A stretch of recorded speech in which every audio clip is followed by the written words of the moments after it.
Buenas noches, estimados participantes. Mi nombre es Álvaro Panta y soy parte del equipo de programas de capacitación del Instituto de Regulación y Finanzas de la Universidad de SAM. Permítame hacer una breve introducción de nuestro instituto.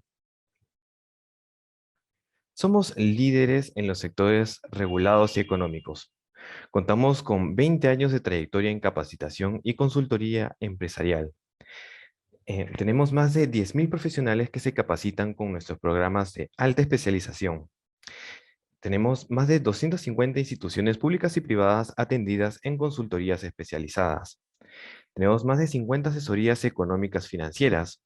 Contamos con más de 20 valorizaciones de activos y empresas y más de 50 empresas del sector público y privado realizan capacitaciones a través de nuestros servicios. A continuación voy a detallar algunos de nuestros servicios que ofrecemos, como por ejemplo la consultoría empresarial, en el cual brindamos soporte en el desarrollo y fortalecimiento de las instituciones públicas y privadas a nivel nacional e internacional, a través de asesorías altamente especializadas en temas económicos, financieros, regulatorios y legales. Algunas de estas consultorías son en APPs y proyectos en activos, consultoría de negocios, regulación y asesoría legal. Asimismo, nosotros ofrecemos las capacitaciones especializadas en diferentes sectores regulados y económicos, con un enfoque en el sector público a ejecutivos profesionales. Del mismo modo, ofrecemos programas educativos a la medida para empresas del sector privado e instituciones públicas. Algunas de estas capacitaciones son especializadas en agua y saneamiento, gestión pública y APPs, salud médica, telecomunicaciones, entre otros. No olviden de seguirnos en nuestras redes sociales. Contamos con el Facebook, Instagram y LinkedIn, en el cual nos pueden encontrar como FreeSan. Y tampoco se olviden de ingresar a la tienda virtual, en el cual podrán ver el detalle de los diplomas y los cursos que actualmente estamos ofreciendo. Perfecto. Desde FreeSan nos complace en presentar la conferencia Tendencias y retos en la protección de los sistemas eléctricos de potencia, a cargo del profesor Gustavo Ramos López. Él es profesor asociado en la Facultad de Ingeniería de la Universidad de los Andes en Bogotá, Colombia. Además, él ha realizado un doctorado en ingeniería y una maestría en ingeniería eléctrica por la Universidad de los Andes en Colombia. Es docente e investigador universitario en áreas de ingeniería eléctrica y electrónica. Cuenta con más de 25 años de experiencia laboral, dentro de los cuales 12 años son como docente. Se desarrolla en las áreas de calidad de la potencia, electrónica de potencia, sistemas de puesta a tierra, análisis de eventos y protección de sistemas eléctricos de potencia, así como el desarrollo de plataformas de simulación en hardware y software en tiempo real. Además, es gerente de Energy Consulting Engineering. Les recuerdo a los participantes que antes de empezar con la conferencia, ustedes pueden realizar sus dudas, sus consultas que tengan al finalizar esta conferencia, ¿no? El profesor va a estar gustoso de poder responder cada una de estas. Y les recuerdo también que al final vamos a revisar el detalle del diploma de especialización en protección de sistemas eléctricos de potencia, con el cual tenemos convenio con PECIAR. Muy bien, dicho esto, le doy pase al profesor Gustavo para que pueda iniciar con la conferencia. Gracias, Álvaro. Muy buenas noches a todos. Bienvenidos a esta charla del día de hoy. Es un gusto estar acá y agradezco la invitación que me han hecho para hablar de un tema muy interesante que tiene que ver en la ingeniería de sistemas de potencia relacionado con la protección de los sistemas eléctricos de potencia. Esta charla tiene como título Tendencias y retos en la protección de los sistemas eléctricos de potencia. Ahora pues ya tuve la oportunidad de presentarme y le agradezco mucho. Así que nos vamos a enfocar a lo largo de esta sesión en tres temas principales alrededor de la protección de los sistemas eléctricos de potencia. El primero de ellos es la transición energética. ¿Cuál es el rol que van a jugar allí los sistemas de protección? las protecciones en el marco del tiempo, que es un cambio en la manera de operar los sistemas de protección que se viene dando de unos años para acá y cómo esto ha evolucionado y seguirá evolucionando en la próxima década. Y finalmente vamos a hablar de un tema de futuro para los ingenieros de sistemas de potencia que trabajan en el área de protecciones eléctricas, en donde el tema de los gemelos digitales también ha llegado y se está empezando a usar como una manera de hacer pruebas a los sistemas de protección. Muy bien, entonces en ese orden de ideas vamos a empezar con uno de los 3 puntos que he nombrado, la transición energética. Como ustedes pueden haber ya leído, discutido o de alguna manera relacionarse con los temas de la transición energética, es algo que pues, en el ámbito mundial se ha tomado como una política de países que pues ha puesto unas metas con el fin de hacer una conversión de los sistemas energéticos convencionales a sistemas energéticos limpios, que van pues por la reducción del efecto invernadero y todas las variables asociadas.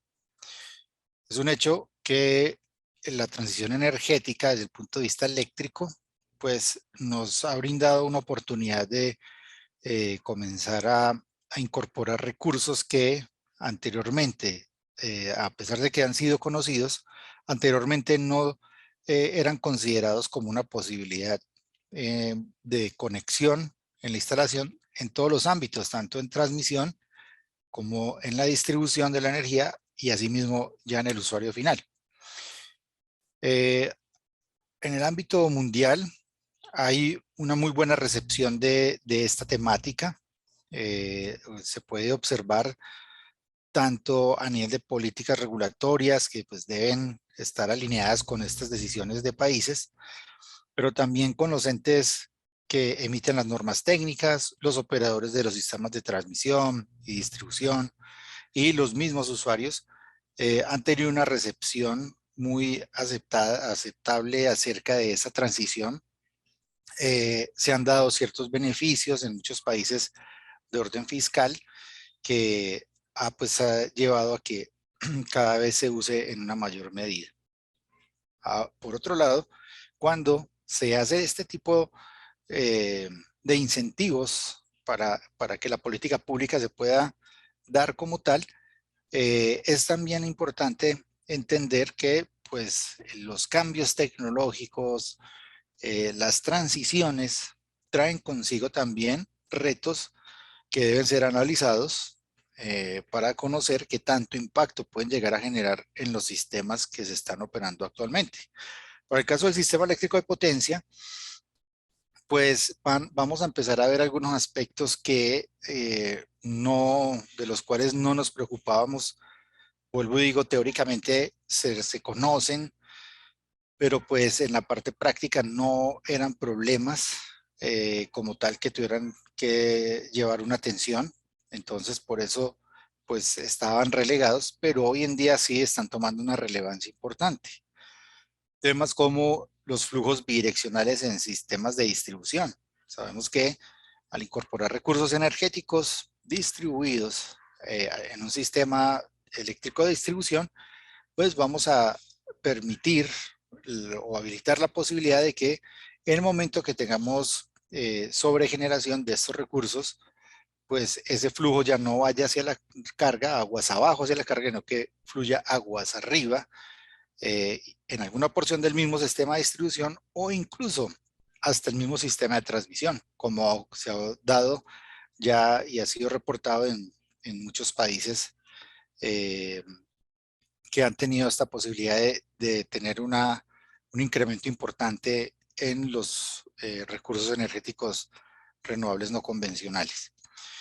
Hay otro reto que trae consigo el uso de estos energéticos, y es que son intermitentes. El sol tiene un comportamiento la temperatura, la irradiancia, tiene un comportamiento que puede ser afectado por algunos factores pues, atmosféricos climáticos, eh, y eso lo hace como tal una fuente intermitente a diferencia de otros energéticos eléctricos como la hidráulica, las térmicas, que tienen pues como tal una mayor firmeza en cuanto a su disponibilidad.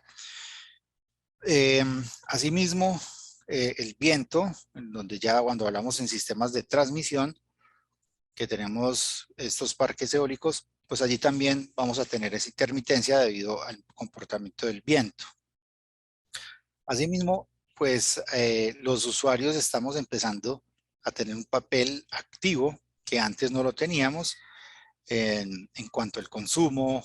Se están habilitando pues muchas aplicaciones en el campo de, de la gestión de la demanda, que pues van a traer consigo que el usuario cada vez se vincule más en los sistemas eléctricos, cambios también como el del vehículo eléctrico, que trae consigo unos retos y que hacen que sea necesario gestionar como tal ese consumo.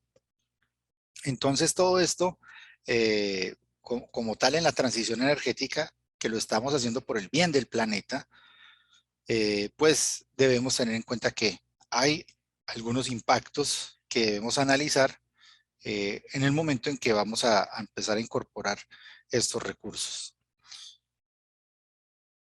Países como dice acá, como Estados Unidos, eh, se han mostrado, aquí hay ustedes en este link pueden ver este reporte en el que se habla que para el año 2021 el 11% de la energía fue suministrada a través de energía solar o de energía eólica. Ya estamos hablando de un porcentaje importante para un país con un consumo tan grande. Entonces, ya estamos viendo niveles de penetración importantes, eh, que pues tiene unas metas en el mediano plazo muy ambiciosas y se está trabajando en lograrlas. Pero sí, lo que es un hecho es que sí se está dando como tal esa transición y está llegando como tal, ya se está dando.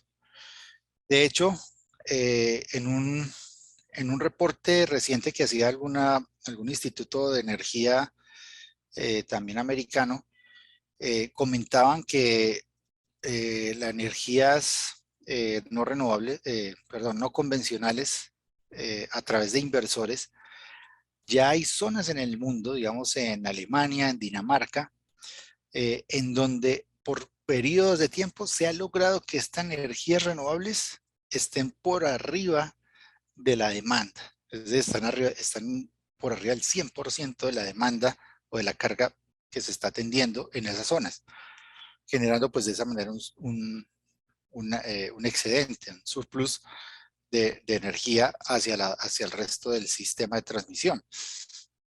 Así que no es algo lejano en estos países y pues en nuestra región de pronto el crecimiento no ha sido tan grande comparado con algunos otros países, pero pues sí hay casos interesantes donde se han tomado liderazgo y han crecido de una manera importante, pero asimismo, junto con estos países que han tomado un liderazgo, pues el resto de los países deben entrar en esto de la transición energética, ya que pues es un compromiso de orden mundial. Bien. Por otro lado, cuando se habla de esta transición, hay que hacerse una pregunta y es, bueno, cuando uno conecta un parque solar, una granja eólica, un sistema de almacenamiento, ¿esto cómo se conecta al sistema de potencia? No es una conexión directa. El parque solar genera, los paneles solares pues generan voltaje corriente directa, lo que va a implicar necesariamente usar un conversor de electrónica de potencia o un inversor que convierte DC a AC. En el caso de la energía eólica, por su intermitencia y la exigencia de control, pues necesita ser mediada a través también de un conversor. A pesar de que la energía eólica es de corriente alterna, pues hay unas opciones como el generador de inducción doblemente alimentado. Pueden haber otros generadores de imán permanente. Y pues la tendencia en el mundo es la conexión a través del 100% de la energía eólica a través de los conversores, o en inglés full converter. Así que, bueno, y finalmente los sistemas de almacenamiento que se están usando tanto hoy en día, esos también pues son sistemas de baterías que pues vienen en DC y necesitan una conversión DC a AC. Así que va a ser necesario el uso de los conversores. Vamos a escuchar en la literatura internacional la sigla IBR del inglés de recursos basados en inversores.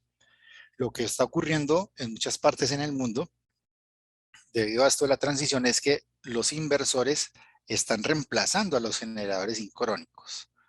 Posiblemente en muchos de nuestros países que tenemos tanta generación sincrónica basado en agua, posiblemente no, los generadores sincrónicos no van a ser reemplazados, a comparación de otros países donde sí, pues esos generadores están asociados a plantas que van a ser apagadas y por lo tanto allí en esos países o incluso en algunos de los nuestros, lo que va a ocurrir es un reemplazo de estos generadores sincrónicos por generación basada en inversores. Así que allí se podría en algún momento incrementar los retos que trae consigo estar operando un sistema únicamente basado en inversores de electrónica de potencia. Como les decía, recalco, en el caso de algunas zonas en Alemania y en Dinamarca, donde ya han llegado a operar en potencia instantánea por arriba del 100% de la demanda o de la carga instalada. Entonces es un hecho que vamos a estar viendo reemplazo totalmente de los generadores sincrónicos y ya pues vamos a ver un poco acerca de ese impacto de hacerlo de esa manera. El tercer punto que está acá en este slide es que pues cuando ya uno tiene un sistema con una alta penetración de estos recursos basados en inversores, se pierde la respuesta inercial. El generador sincrónico, por su naturaleza, creo que algunos de ustedes pues tienen ese concepto, pues la masa inercial de un generador sincrónico es importante, mientras que si eso es reemplazado por un conversor de electrónica de potencia, pues en el conversor de electrónica de potencia no hay una masa inercial y ya vamos a empezar a depender de una energía almacenada en un condensador que es de muy corta duración, así que esa respuesta es inmediata, instantánea y se acaba rápidamente, a comparación de la respuesta que podría dar un generador sincrónico.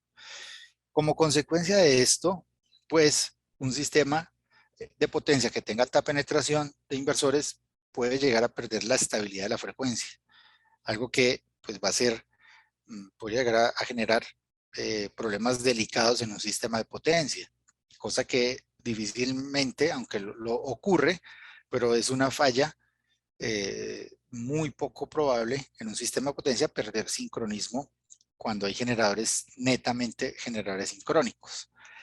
Con el cambio que se está dando con el tema de la transición energética, se está aumentando esa posibilidad de perder la estabilidad de la frecuencia. Y este pues ha sido el tema que ha traído a la gran mayoría de países, centros de investigación, fabricantes, generadores de política, reguladores, les ha llevado gran parte de la atención en que se pueda regular y reglamentar cómo esos inversores, qué características deben traer consigo estos inversores que van a ser conectados a la red.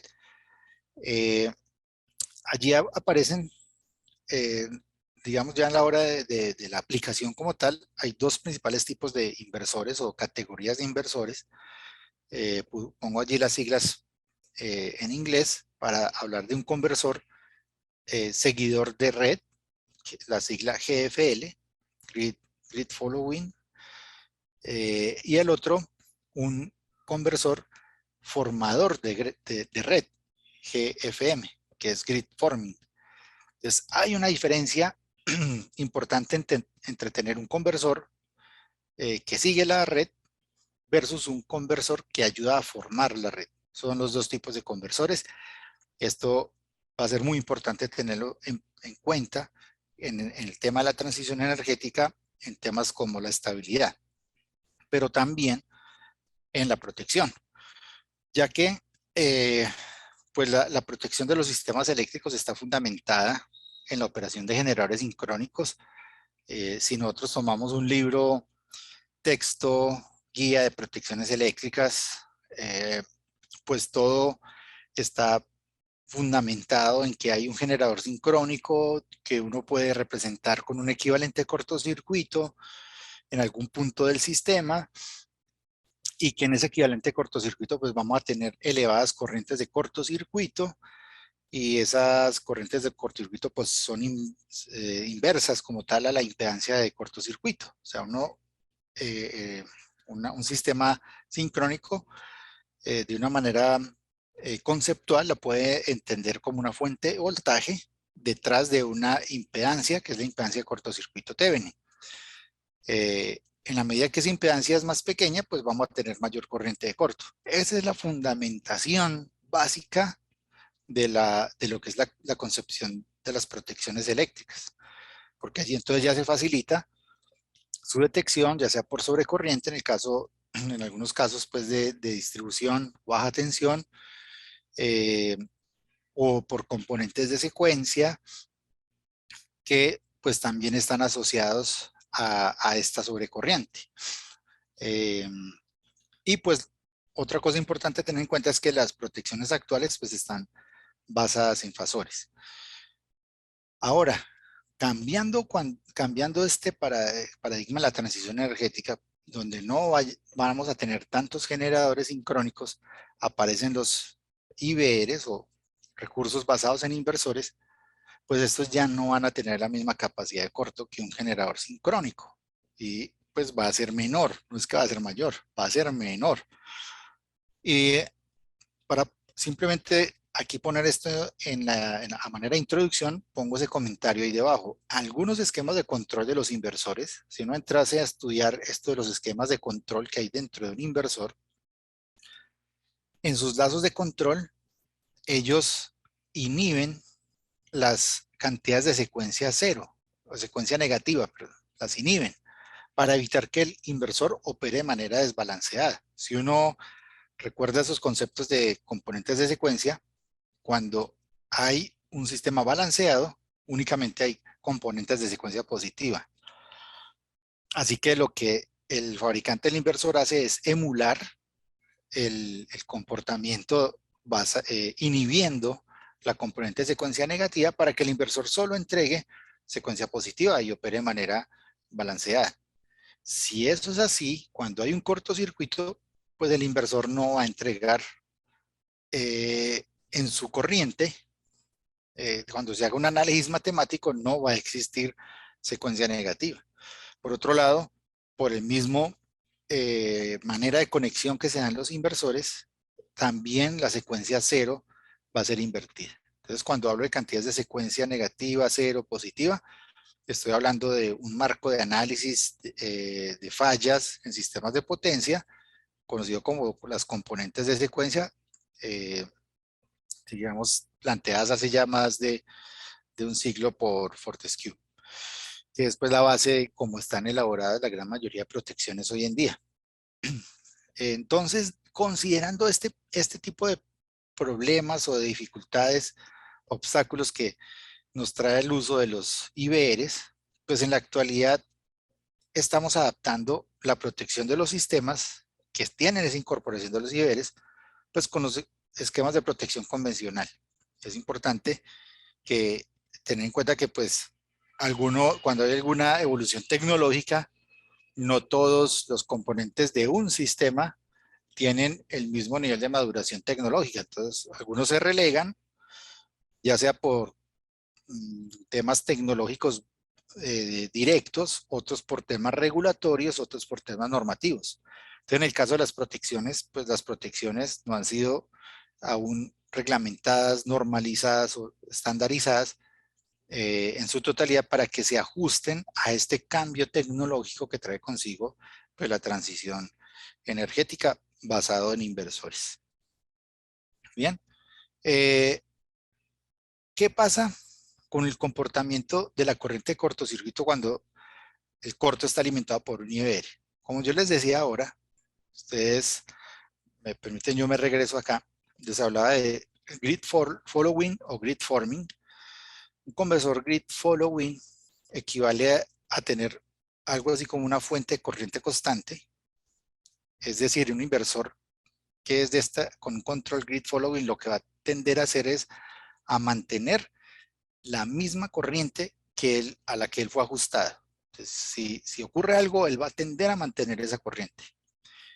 Eso pues va a tener un costo en el voltaje, así que pues puede llegar a ser bastante perjudicial, tanto en amplitud de voltaje como en su ángulo.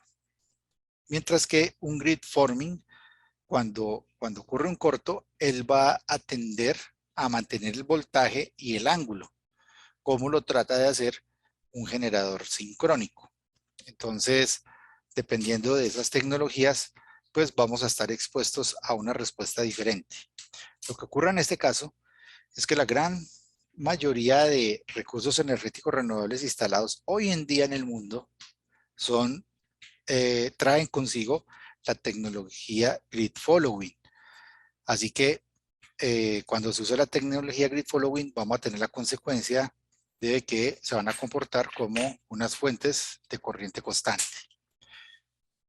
Viendo esto entonces, para dar una ubicación en lo que respecta a la corriente de cortocircuito alimentada por estos inversores, vamos a mirar algunos aspectos como qué pasa con la amplitud, qué pasa con las cantidades de secuencia, con el ángulo de fase, su duración y cómo es la tasa de cambio de la frecuencia en estos sistemas cuando ocurre un cortocircuito.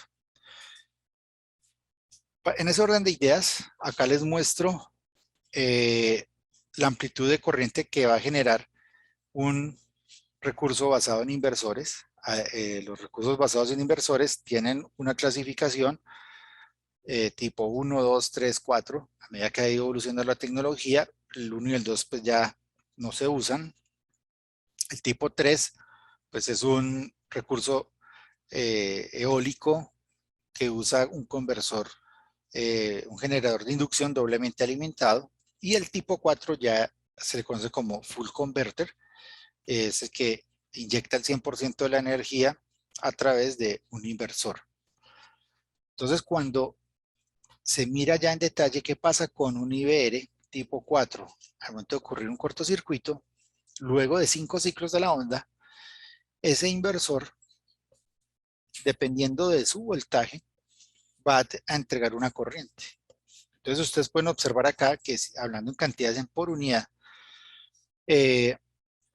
vamos a estar en muchos casos, dependiendo del voltaje que se fije en terminales del inversor, vamos a estar viendo cantidades por unidad de 1.13, que equivale pues a 113%, 115% de la corriente nominal del sistema. Es decir, son incrementos muy pequeños con respecto a lo que ocasionaría un generador sincrónico donde podemos estar hablando de 3, 4 o más veces la corriente nominal. Entonces se reducen los valores nominales de corriente de cortocircuito con respecto a los generadores sincrónicos, cosa que va a generar una dificultad para las protecciones de sobrecorriente en el caso en que esas sean las que se estén usando para proteger los inversores. En este slide, basado en el artículo que pongo allí en la referencia, fue tomado de allí de Impact of Inverter Based Resources on System Protection, podemos ver que en cuanto a cantidades de secuencia, ¿qué pasa? Lo que quiero mostrarles en este slide es, esta es la corriente de secuencia positiva y esta es la corriente de secuencia negativa en el tiempo, dado que en el segundo 10 ocurre una falla. Y las diferentes gráficas, ustedes pueden observar aquí el código de color. Este es un generador sincrónico, un generador tipo 3, que es el doblemente alimentado, o el tipo 4, que es un full converter. Y además existen dos adicionales tipo 4, a los cuales ya les fue aplicado un código, el código alemán para generadores tipo 4 que van a ser usados en sus sistemas.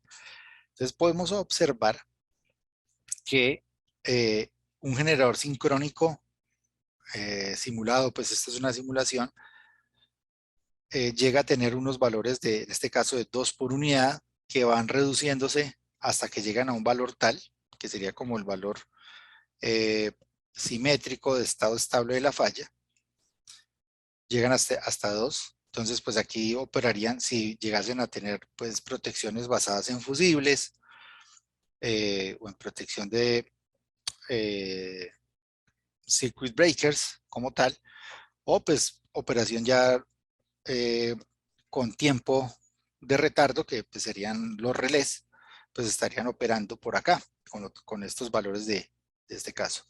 Lo importante a tener en cuenta allí es que observemos que un generador sincrónico va a inyectar corriente de secuencia positiva de un valor tal, pero miren que ya un tipo, el tipo 3, tipo 4, en cuanto a secuencia positiva, pues va a ser una cantidad mucho menor, va a ser mucho menor. Y por otro lado, en la cantidad de secuencia negativa, pues podemos observar que el generador sincrónico genera una muy elevada cantidad de secuencia negativa con respecto a los otros. Ya es mucho más pequeña, ya es mucho más pequeña. Y esto pues va a tener una incidencia en algunos de los algoritmos de protección en donde podemos estar esperando que estos algoritmos van a permitir sensibilidad con respecto a cantidades de secuencia negativa, como convencionalmente se operan los sistemas hoy en día, pero al tener los IBRs, pues no va a ocurrir esa condición, afectando pues la operación de las protecciones como son concebidas actualmente. Y allí es donde entonces empieza a ocurrir lo que les comentaba, de que pues nos tenemos que, a nivel de protección, adaptar a estas condiciones para empezar a acomodar las protecciones que tenemos instaladas en el sistema para hacerlos eh, sensibles a unas condiciones de valores mucho más pequeños que lo convencional. Por otro lado, en esta gráfica podemos ver qué pasa con el ángulo de fase. El ángulo de fase, aquí se está mostrando cómo es el ángulo de fase relativo entre voltaje y corriente de secuencia negativa de un generador sincrónico y los otros tipos de conversor del mismo ejemplo anterior. Podemos observar que, por ejemplo, el tipo 4 ya no se va a comportar como el generador sincrónico, donde hay un buen valor de corriente de secuencia negativa, desfasado menos 90 grados, perdón, en adelanto 90 grados con respecto al voltaje de secuencia negativa. El tipo 4, por un lado, la corriente de secuencia negativa pues va a ser menor, como lo veíamos en el gráfico del slide anterior, y por otro lado, el ángulo ya va a ser muy diferente. Entonces, cuando se tienen, por ejemplo, protecciones direccionales en sistemas de potencia que están siendo alimentados por inversores, pues ya estas protecciones direccionales que tienen muchos de los fabricantes, sus algoritmos son basados en cantidades de secuencia negativa, de acuerdo con la posición relativa entre voltaje y corriente de secuencia negativa, pues en el caso de un tipo 4 convencional, pues ya no va a tener una respuesta adecuada a como lo haría cuando tuviésemos un generador sincrónico. Y por eso entonces ya comienza a tener sentido lo que el código de red alemán exige a los fabricantes de conversores tipo 4 para sus sistemas, es que emulen este comportamiento de los generadores sincrónicos. Deben emularlos. Así que es muy importante cuando se esté seleccionando tecnología, conocer muy bien estas condiciones para evitar un mayor impacto en cuanto a los sistemas de protección. Por el lado de la duración, pues los límites térmicos del inversor eh, van a afectar como tal. Entonces, lo que quiere decir esto es que los fabricantes están buscando que los inversores, cuando de alguna manera están expuestos a una sobrecorriente, que aunque es muy pequeña, como les mostraba ahorita, es del 113, 115%, cuando eso es detectado, rápidamente se tienen que proteger, porque quien está sosteniendo o quien está transportando esa corriente, pues es un conversor, que es un IGBT, un transistor, en su mayoría, pues son el IGBT, que es el más usado, el transistor bipolar de compuerta aislada, pues que es un semiconductor. Entonces, pues si dejamos que un semiconductor conduzca grandes cantidades de corriente por un largo periodo de tiempo, pues el semiconductor se va a dañar. Así que los fabricantes toman la previsión para que esos semiconductores se protejan rápidamente.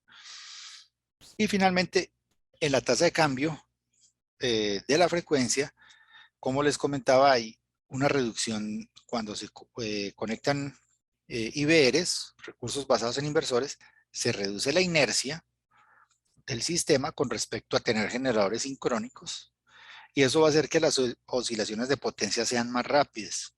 Y esto, digamos, para quienes manejan sistemas de generación, la protección de fuera de paso, la de out of step, o la de pérdida de sincronismo, que se conoce también, pues la tasa de cambio de esa condición va a ser mucho más rápido. Entonces posiblemente los algoritmos que existen en la actualidad puedan llegar a fallar ante esa condición.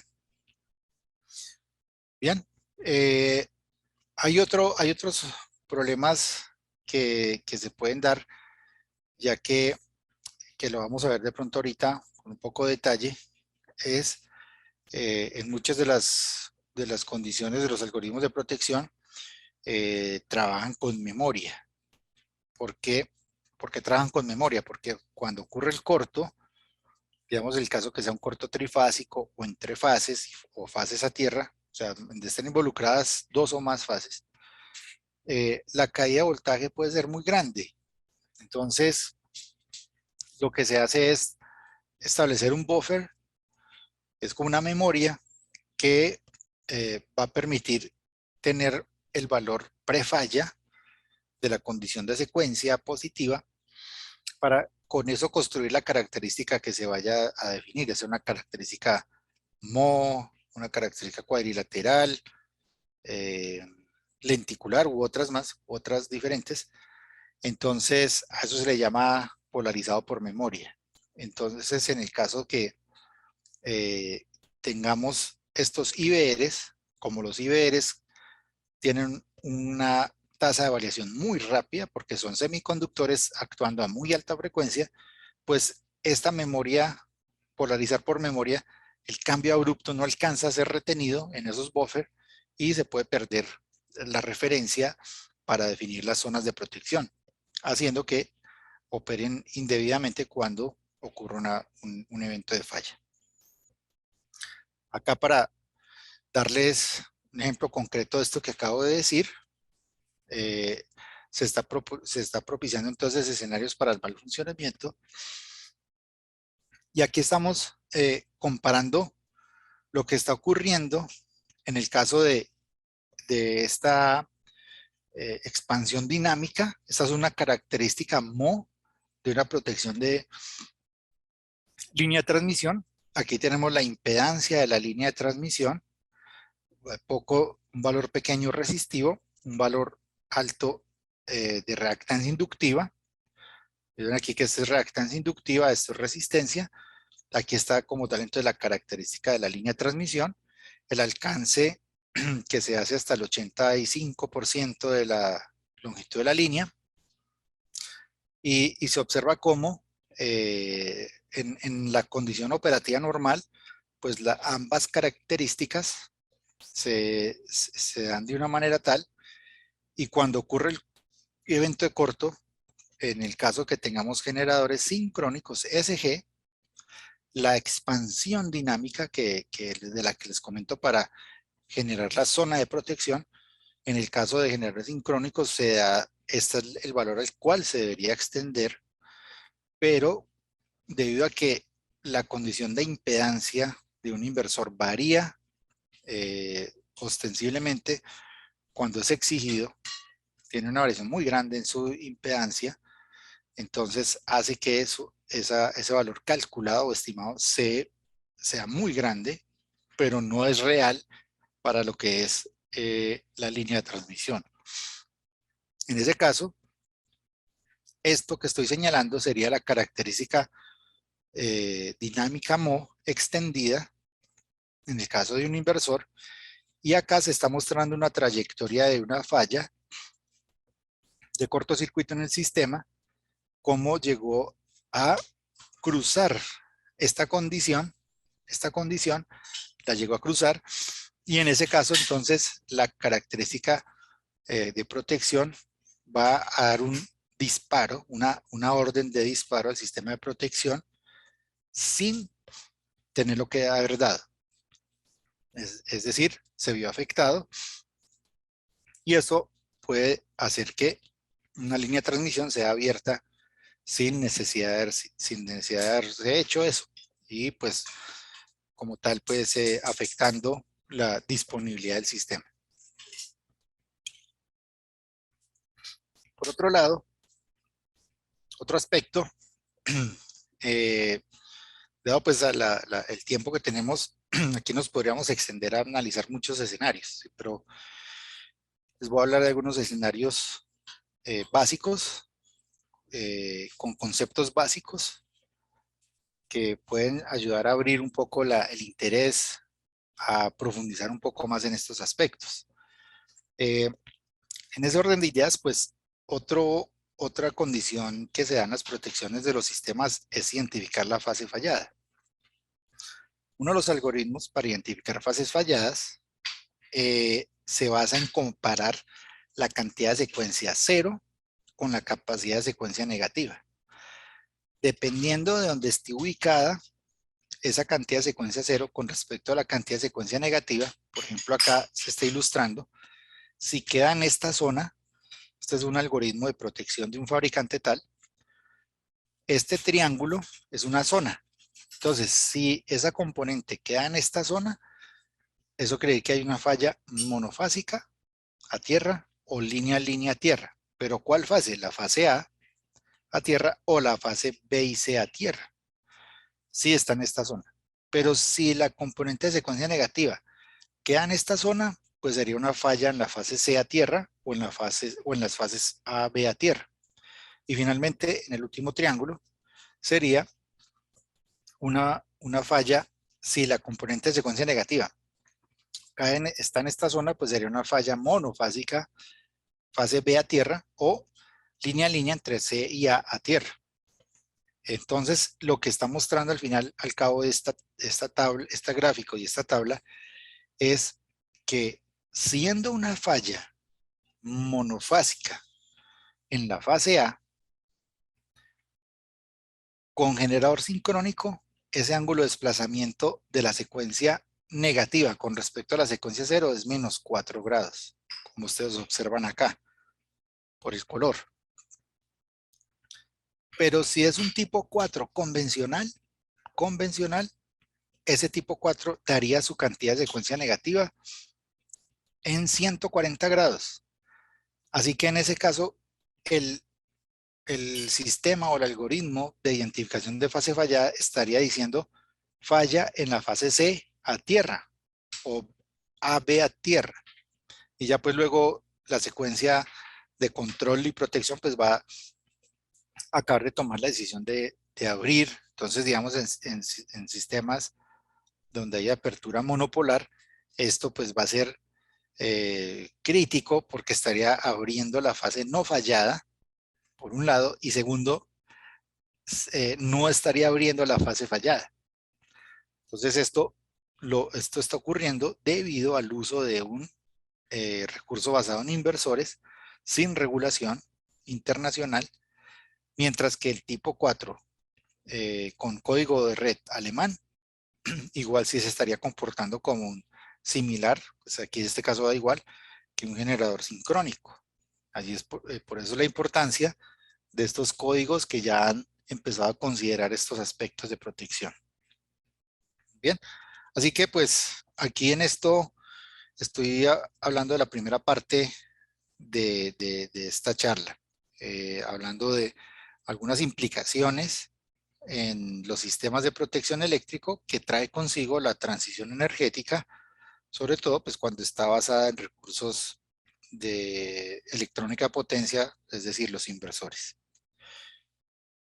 Por otro lado, entonces vamos a hablar un poco aquí en este punto de las protecciones en el marco del tiempo. Resulta que pues todo lo que se maneja convencionalmente hablando para proteger los sistemas eléctricos está basado en fasores. Hay que definir un fasor, como veíamos anteriormente, para uno calcular el fasor de secuencia positiva, negativa, cero, pues necesita tener los fasores de la fase A, B y C. Y para poder determinar un fasor, pues hay que tener una ventana de muestreo. Ese ventaneo posiblemente es de onda completa, pues de media onda, utilizando técnicas de Fourier. Y pues eso ha sido el límite en tiempo para estimar si un sistema está en falla.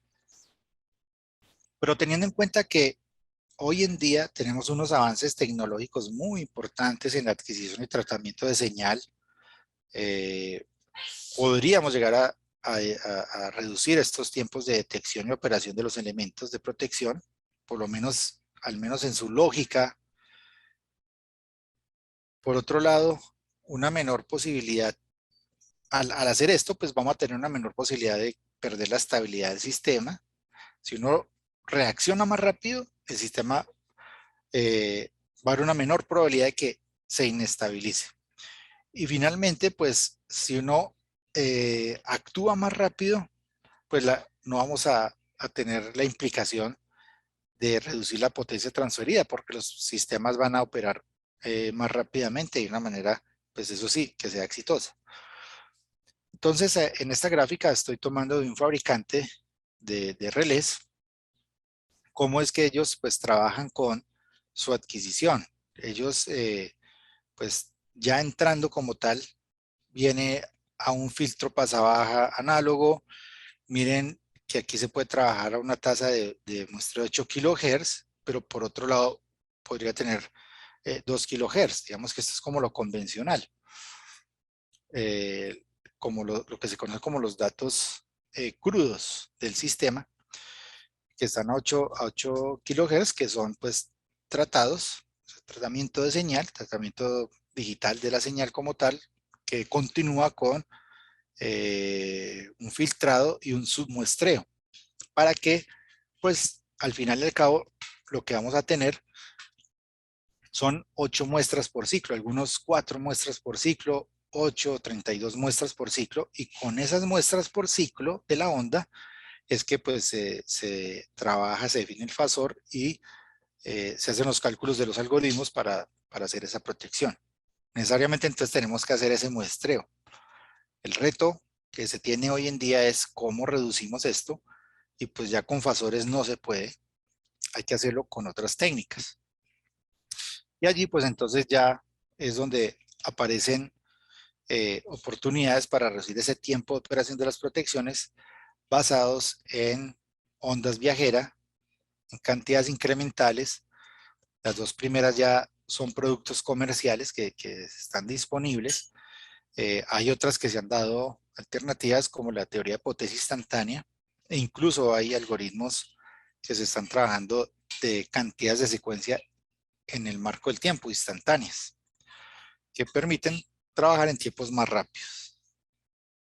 Para darles una base de qué es esto a nivel de su aplicación conceptual, es lo siguiente. Imaginémonos dos equivalentes que están siendo de cortocircuito, pues, o dos fuentes que están siendo conectadas por una línea de transmisión. Y a una distancia una línea de transmisión que tiene una longitud L mayúscula, y a una distancia M ocurre un cortocircuito. Entonces aquí a una distancia M, y aquí pues sería L menos M. Entonces cuando ocurre el corto, pues hay una discontinuidad. Esa discontinuidad va a generar una onda que se va a propagar en un sentido, se va a propagar en otra. Entonces la propagación de onda, si hacemos un seguimiento, este es un diagrama de látiz. Si hacemos ese seguimiento, esta onda se refleja, luego o sea, se refleja cuando llega a este extremo, porque aquí hay un cambio de impedancia característica. Entonces, al haber un cambio de impedancia característica, se refleja aquí igual en el otro extremo. Para el otro lado, igual para el extremo R que se pone acá, pues ocurre lo mismo. Vamos a tener una reflexión, Esto, digamos, el diagrama látiz nos muestra cada cuánto se va dando esa reflexión. Pero acá, en los extremos, estamos viendo ese frente de onda, el valor con el que llega y cómo llega. Esto es, aquí estamos viendo el tiempo y aquí estamos viendo la amplitud. Entonces aquí vemos el pulso que llegó, el pulso de la otra. Como pueden observar, pues hay un pulso que es más grande que el otro porque este ya se reflejó y ha tenido que viajar por toda una impedancia. Bien, entonces él se va atenuando. Todo pulso tiene una atenuación debido al medio por el que está siendo transportado. Entonces, esto es primer pulso, pero miren que uno puede entonces, con base en eso, hacer una cuenta de cuánto se demora en reportarse aquí una reflexión de la onda y esto ser un referente de tiempo, que este referente de tiempo va a ser clave con lo que les voy a explicar a continuación para determinar la ubicación de una falla. ¿Por qué? Porque si nos vamos a la teoría, la idea no es estar aquí profundizando en esta teoría y más a esta hora, pero una onda viajera se puede escribir en el dominio modal, la ecuación de línea, ¿sí? Una línea monofásica en el dominio modal, como la derivada parcial, doble derivada parcial del voltaje modal, del modo K, va a ser igual al modo de propagación multiplicado por el voltaje de ese modo de propagación. Esa es la ecuación de una línea de transmisión, pero escrita en el dominio modal. Y allí se puede encontrar que cada modo de propagación va a tener pues una constante de propagación, tiene una parte real, una parte imaginaria, y esa parte real y esa parte imaginaria, la real es la constante de atenuación y la B es la constante de fase. Entonces, con la constante de atenuación se puede determinar qué tanto se va a atenuar un pulso con respecto al que sigue, cuánto se va a ir reduciendo. Bien, que es el Neper por kilómetro. Y la parte imaginaria, que es la constante de fase del modo K, es básico para poder calcular la velocidad de propagación. Entonces imagínense que si uno sabe tengan en cuenta esto y volvamos a este concepto de acá, el tiempo entre los pulsos. Si yo tengo el tiempo entre los pulsos y sé que hay ese modo de propagación va a una velocidad, entonces si tengo, recuerden, velocidad es igual a distancia por tiempo, así que ya tengo velocidad porque sé el modo de propagación de una línea de transmisión, logré contar el tiempo, así que ya sé a qué distancia se dio. Y de esa manera entonces yo puedo determinar si está en mi zona de protección o no. Esto es un concepto, yo sé que esto hay que, digamos, vienen muchas más cosas que explicar, como, bueno, y cómo sé la dirección, que también hay cómo explicarlo, por la manera como se refleja, si el modo cambia de valor o sigue en el mismo valor. Pero conceptualmente estamos hablando de eso, de que utilizando la teoría de onda viajera, los modos de propagación, uno puede llegar a determinar el punto de falla y de esa manera determinar si debe operar o no una protección. Por otro lado está el de cantidades incrementales. Este cantidades incrementales, pues conceptualmente lo que plantea es lo siguiente, pues si uno tiene una red eléctrica como tal, esa red eléctrica, pues en bajo que pueda estar expuesta a una falla, pues es equivalente a la condición prefalla más la condición con la falla generada. Entonces, yo teniendo esta premisa, con esta premisa, yo puedo plantear la serie de ecuaciones de incrementales, es decir, en cuánto se aumenta, este incremento es incremento positivo o negativo. Entonces, en cuanto el incremento es positivo o es negativo para una variable tal como el voltaje o la corriente, y de esa manera entonces estoy trabajando en el marco del tiempo y cuando detecto estos incrementos, pues estaría ya dando el resultado para operar un sistema de protección. Entonces, esto va a ser pues fundamental y de esa manera pues se pueden ubicar fallas también en líneas de transmisión, se puede aplicar a algoritmos de protección de distancia también, o también a direccional, y también podría llegarse a aplicar a diferencial, ¿de acuerdo? Entonces, pues finalmente, de todo esto que les he hablado hasta el momento, el gráfico de arriba pues es la protección convencional, donde uno tiene un filtro analógico, pasabajas, luego hay un buffer que puede ser de medio a un ciclo, por el tema que les decía de la ventana de muestreo, hay una conversión análoga digital, el filtro ya digital como tal, Fourier, y allí ya pues los algoritmos con los fasores aplicar un algoritmo. O la otra alternativa, como les acabo de hablar, está trabajando con tasas de muestreo muy elevadas, no tan elevadas como la de 1 MHz o el caso de 10 kHz, pues puedo trabajar con cantidades incrementales, pero sí elevadas como la de 1 MHz, puedo estar trabajando con algoritmos de onda viajera. Con esto lo que quiero decir hasta este momento es que si se trabajan con algoritmos de cantidades incrementales o de ondas viajeras, que son en el marco del tiempo, estamos reduciendo en órdenes muy importantes el tiempo para determinar que hay una falla en un sistema de potencia. Y esto pues se va a hacer, como lo he reiterado, en el marco del tiempo. Para mostrarles un poco de tendencias a nivel de investigación y desarrollo, esta es una, que es la teoría de potencia instantánea. En este caso utiliza la transformada de Clark. Lo que se hace es tomar las cantidades instantáneas de la fase A, B y C y se multiplican por esta matriz, que es la matriz de Clark.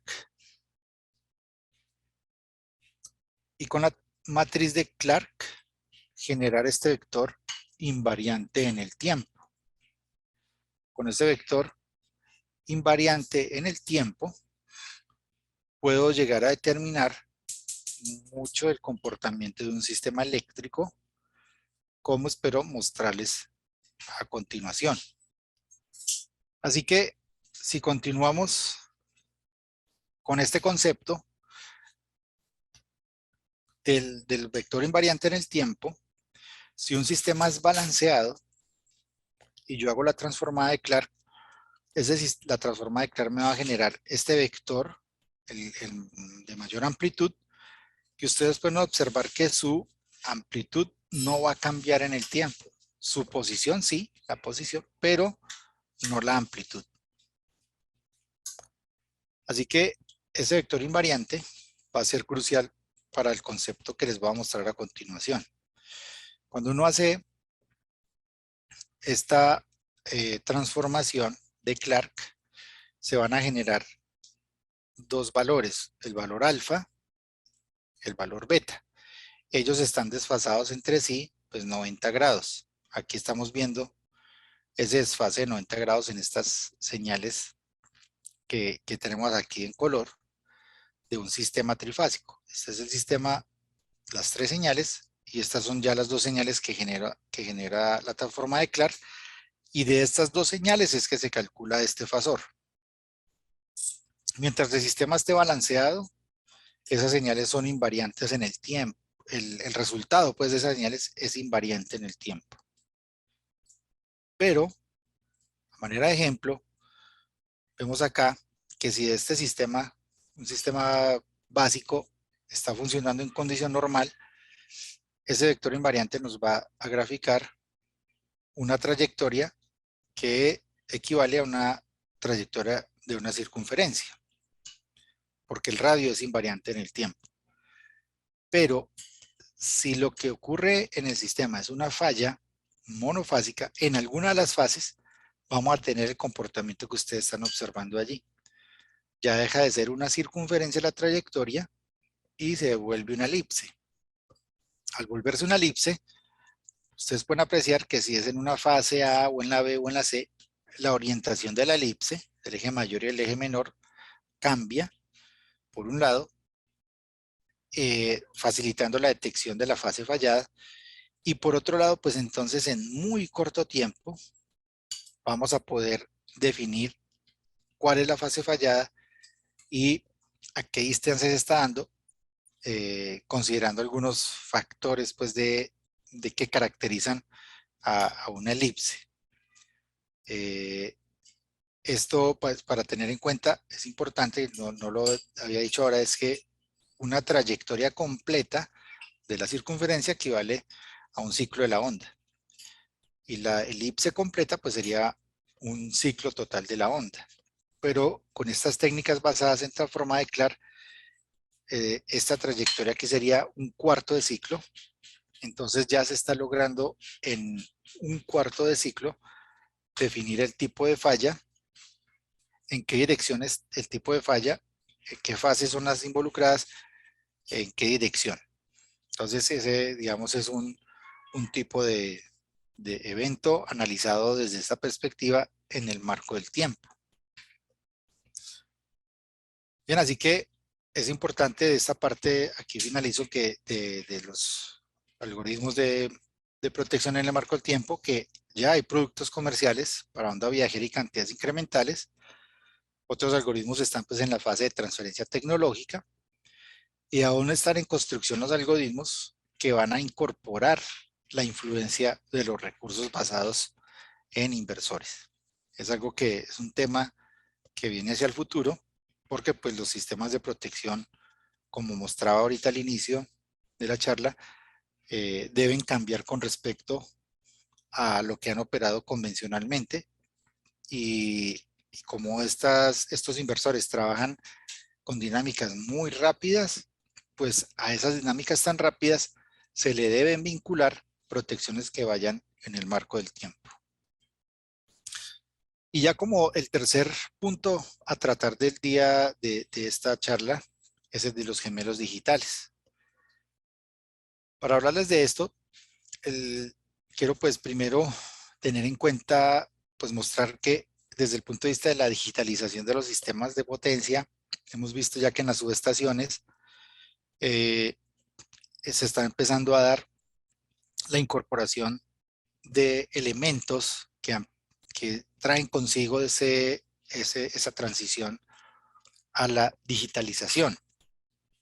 Esa digitalización, en el caso, por ejemplo, de subestaciones con las merging units, en las cuales pues toman las señales análogas de un transformador de voltaje, un transformador de corriente en la subestación ubicada en el patio, que pues son señales análogas, las digitalizan y pues ya aplican de acuerdo con el protocolo IS 61850, bus de procesos, los sample values son transmitidos a los IEDs. Ya esa transmisión de la señal de voltaje y corriente desde el patio de la subestación ya no se hace en cobre, sino que se va a hacer en fibra, se hace en fibra óptica. Entonces ya es digital a través de los sample values como está presentado en la IS 61850. Ahí ya pues hay mensajería GUS o MMS, como ya de acuerdo con la topología del sistema y la estrategia pues de la red de comunicación. El caso es que esto ha traído consigo pues la versatilidad que trae el mundo digital. Tradicionalmente, los relés, que aquí aparecen como IEDs, pues son probados con lo que se conoce como maleta de inyección. Esta maleta de inyección se le cargan los archivos Comtrade. Esta maleta de inyección, que es una fuente corriente controlada, pues recrea esa misma señal por un playback, un retroceso, y la recrea, se le inyecta al relé, y la misma maleta pues lee la respuesta y determina si es la respuesta adecuada a los ajustes que se le han dado. Esto es lo convencional que se hace hoy en día a nivel de pruebas de los relés. Pero dado que ya se está trabajando en subestaciones digitales que ya hay implementadas en algunos sitios, entonces pues esto va a empezar a tener un cambio importante. Y pues la digitalización como tal del sistema de potencia nos abre una oportunidad de crear lo que se conocen como gemelos digitales.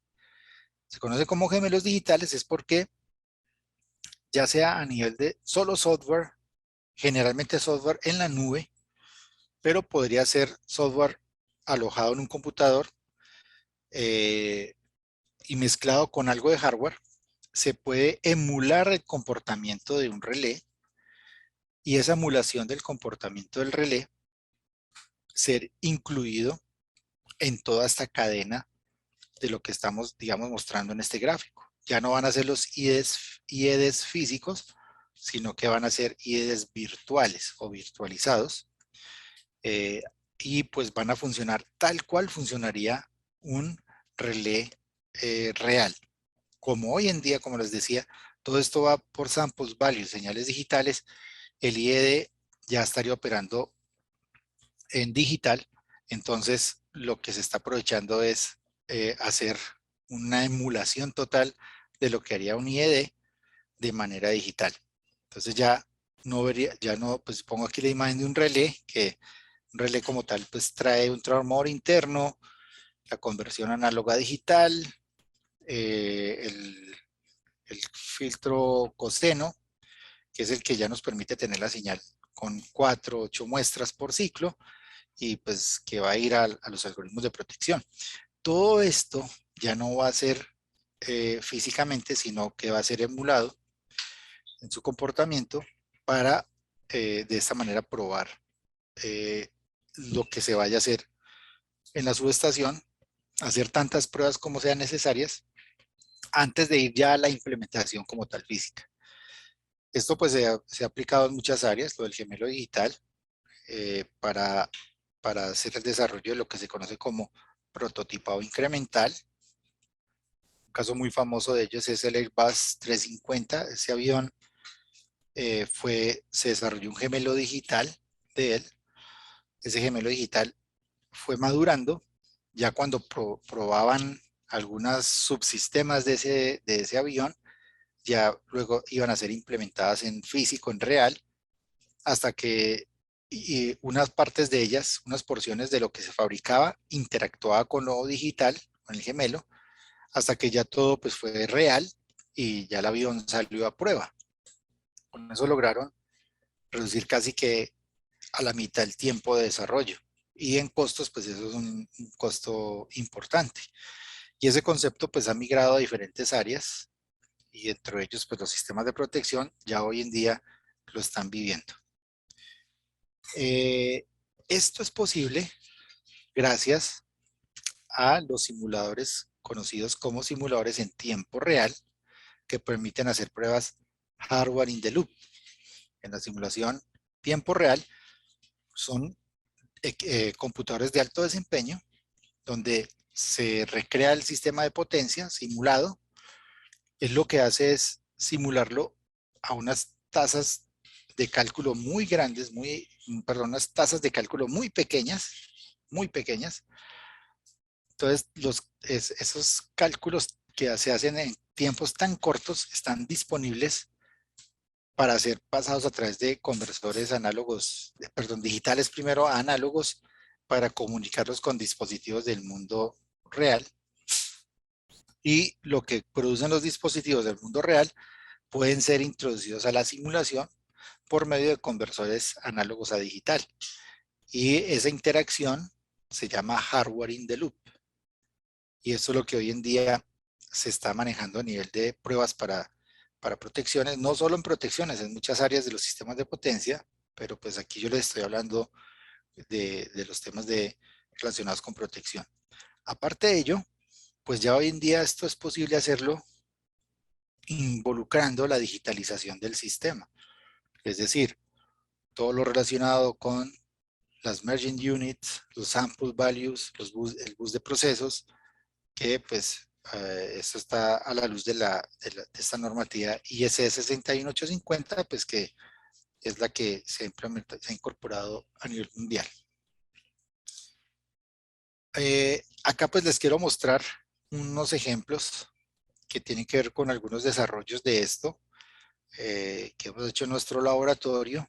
Hemos logrado pues hacer unas plataformas de simulación para relés que están emulando esa maleta de inyección, ya no necesariamente incorporando un archivo COMTRE, que es el que se graba en un relé cuando hay un evento de falla, sino poniendo a funcionar un sistema de potencia tal, cualquiera que se vaya a recrear, ponerlo a operar en tiempo real y eso inyectárselo a los relés para que el relé reaccione y su reacción regrese a la simulación y en la simulación ocurran, digamos, las aperturas de esos dispositivos. Eso ya se ha podido hacer. Aquí hay algo mucho más claro al respecto. Entonces aquí hay un sistema de distribución, con como el sistema de 123 nodos, en el que en algún momento ocurre una falla. Ustedes ven aquí una sobrecorriente, una caída de tensión y en este caso protección de sobrecorriente no direccional. Se valida que esa protección como tal está operando y esto que se está mostrando como un osciloscopio es porque lo que se está simulando, que se está simulando como tal aquí en un computador industrial, que es una Compact Rio, se está simulando en tiempo real, tiene unos conversores digitales a análogos, es decir, que en la simulación hay señales digitales únicamente, que lo convierte a análogo y en análogo yo ya lo puedo medir en un osciloscopio. Y eso que está generando en análogo pasa a un amplificador de voltaje o de potencia, en este caso es de voltaje con una fuente de corriente, se amplifica y es lo que se inyecta al relé para probar que el relé sí está cumpliendo la función de protección de sobrecorriente. Y con esto ya pues hemos evolucionado hacia a recrear pues ambientes virtuales, ambientes de gemelos digitales para hacer pruebas en laboratorio. Aquí ya en un sistema industrial, se hace el montaje en un sistema industrial, este es el caso del sistema IEEE 242, en el que también se valida pues, protección de sobrecorriente no direccional en ambientes de simulación en tiempo real, hardware in the loop. Ya hoy en día estamos entonces vinculando, esto es algo más bien reciente, eso que ustedes observan acá es un simulador también en tiempo real, al cual estamos extrayendo aquí en este sistema, en este computador de alto desempeño o simulador de tiempo real, se está simulando este sistema de potencia, que es un sistema básico, en el cual generamos la falla y lo que genera en la falla se pasa, se hace una conversión digital análoga y se pasa luego a una Raspberry Pi. La Raspberry Pi tiene un algoritmo, en este caso no solo de protección, sino un algoritmo de Machine Learning para aprender sobre la ubicación de las fallas y su respuesta luego regresa igualmente a la simulación para que el sistema inteligente que tenemos acá entrenado pues nos dé la respuesta de qué hacer en el sistema. Entonces ya aquí estamos haciendo un hardware in the loop en la etapa de control, tratando de vincular lo que sería el gemelo digital de un controlador basado en técnicas de Machine Learning para análisis de eventos y luego pues posteriormente hacia las protecciones de los sistemas eléctricos. Y pues acá finalmente, en cuanto a esto, pues quiero comentarles que no solamente, pues digamos, esto que yo les estoy mostrando acá es algo que he hecho con mi grupo de investigación, con estudiantes de pregrado, de maestría, que hemos trabajado en este tiempo de proyectos. Con esto estamos formando gente, ingenieros hacia el futuro de lo que se van a hacer las pruebas de protección en sistemas de potencia, pero también ya a nivel comercial hay un dispositivo, hay un gemelo digital que, pues aquí está el término en inglés, Digital Twin, que en este caso es de un fabricante específico, él tiene el gemelo digital del relé que ellos venden. Entonces ya aquí lo que se puede hacer es pues cosas mucho más avanzadas a nivel de entrenamiento, pruebas de cómo se comportaría ese relé con diferentes grupos de ajustes sin necesidad de hacer la inyección, que es como la convencionalmente la tenemos nosotros acostumbrados para hacer pues los commissioning cuando se están pues poniendo en marcha los proyectos. En este caso ya es un digital twin, no necesariamente pues no tengo que estar en sitio, puedo estar en laboratorio, puedo estar en escritorio, de hecho pues esto funciona en la nube, lo que a uno le dan es una clave de acceso, uno se conecta a la nube y conectado a la nube pues hace las diferentes pruebas desde un PC. En este caso lo que hacíamos es en un simulador de transitorios electromagnéticos, simulábamos los Comtrade, se los cargábamos al Digital Twin solamente en cantidades digitales, ahí no había nada análogo ni amplificación, y pues con los ajustes programados en el Digital Twin, como si estuviéramos programando el relé como tal real, este gemelo digital se dejaría programar tal cual, vemos la respuesta y de esa manera pues hacemos una evaluación de desempeño. Esto considero es el futuro que viene para los ingenieros de protección, aprender a manejar los gemelos digitales. Con esto vamos a ganar la experiencia que nos costaría ir a cuantos proyectos donde se van a hacer estas pruebas. Hay que ir y aprender a veces con dificultades, con obstáculos, con riesgos. Entonces vamos a reducir la curva de aprendizaje y la curva de experiencia, y además vamos a reducir pues el riesgo de que en el sistema se den operaciones indebidas. Entonces esto pues creo que ya cierra esta presentación, recordándole que hemos pues, presentado algunos retos actuales y futuros de la protección de los sistemas eléctricos, considerando la transición energética, cómo pueden entrar allí los algoritmos de protección en el marco del tiempo, y finalmente el papel que pueden cumplir los gemelos digitales y el que van a cumplir hacia el futuro para los ingenieros en sistemas de potencia.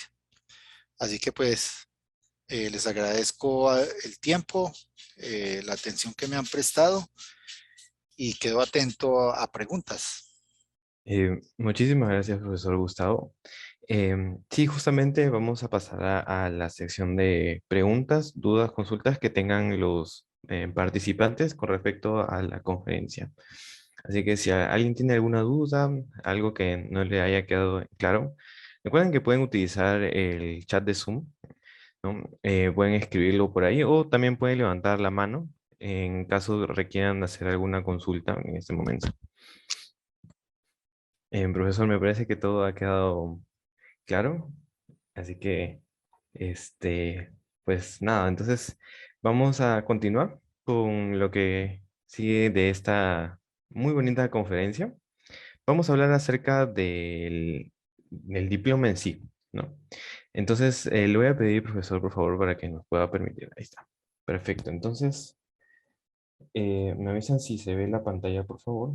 Perfecto. Muchísimas gracias. Muy bien.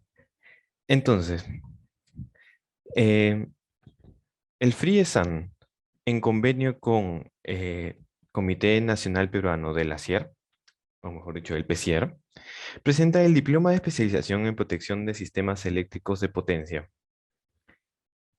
que está a cargo de nuestros docentes especializados Francisco Torres, Gustavo Ramos, que es el profesor que nos acompaña esta noche, el profesor Freddy Asencios, el profesor Leonidas Sayas, el profesor Bernardino Rojas y el profesor Aldo Huacho.